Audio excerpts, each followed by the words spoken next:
Well, there's breaking news coming in at this hour from the United States. And now the US has announced new sanctions targeting Russia's two largest oil companies. This is Rosneft and Lukoil, in an effort to pressure Moscow to negotiate a peace deal in Ukraine. Important information coming in as the US has announced fresh sanctions against two of Russia's largest oil companies, in, of course, an effort to pressure Moscow to negotiate a peace deal in Ukraine. The sanctions announcement came one day after the US president said that a meeting planned with Russian President Vladimir Putin in Budapest would be shelved indefinitely. Important to understand that the US president has said that these are very big tariffs against two very big oil companies. Important to understand that even the US president has spoken on this and has said that these are tremendous sanctions. Important to understand that he's also made a reference to the war, saying that he hopes that the war will be settled. The US President Donald Trump said, and I quote, that he felt that it was time. He's of course making a reference to the new tariffs that have been imposed on the two largest Russian oil companies. Apart from the US President, also US Treasury Secretary, in fact, Scott Bessent, said that the new sanctions were needed due to Putin's refusal to end the senseless war. This is a statement coming in from Scott Bessent himself. He said that these oil companies fund Kremlin's war machine. Of course, this term Kremlin's war machine is a term that's been used repeatedly by the US administration. I don't know that they will. I think that they'll certainly have an impact. They're massive sanctions. It's sanctions on oil. The two biggest oil companies, among the biggest in the world, but they're Russian. They do a lot of oil.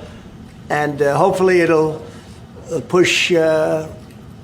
hopefully he'll become reasonable, and hopefully Zelensky will be reasonable too. You know, it takes two to tango, as they say, and we're going to find out. They hate each other. These two people hate each other. You know that better than anybody, and it makes it more difficult than it should be. This should be easier to do, but the level of hatred between Zelensky and Putin is very substantial. Well, on this, my colleague Vishal Vivek joins us on the telecast. Now, Vishal, clearly the United States has, of course, put sanctions on two of the largest Russian oil companies. What exactly is it that you're tracking on this story?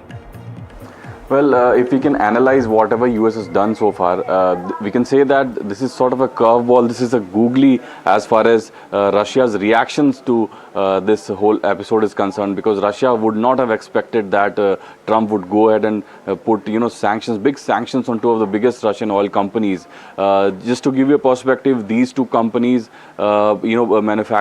produce about half of all Russian oil.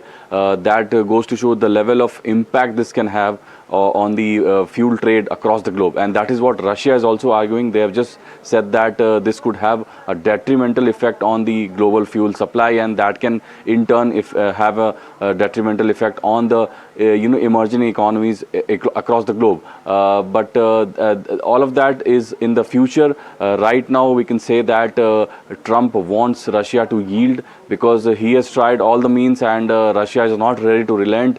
He himself sounded not that optimistic when he enforced these sanctions, but he's hopeful that this would result in some sort of a peace deal, because that is what the US has been gunning for. It wants Russia to have a peace deal with Ukrainian side, but there are several differences that need to be thrashed out.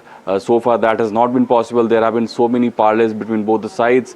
We heard both the leaders in Alaska that there could be some sort of a resolution. That did not happen.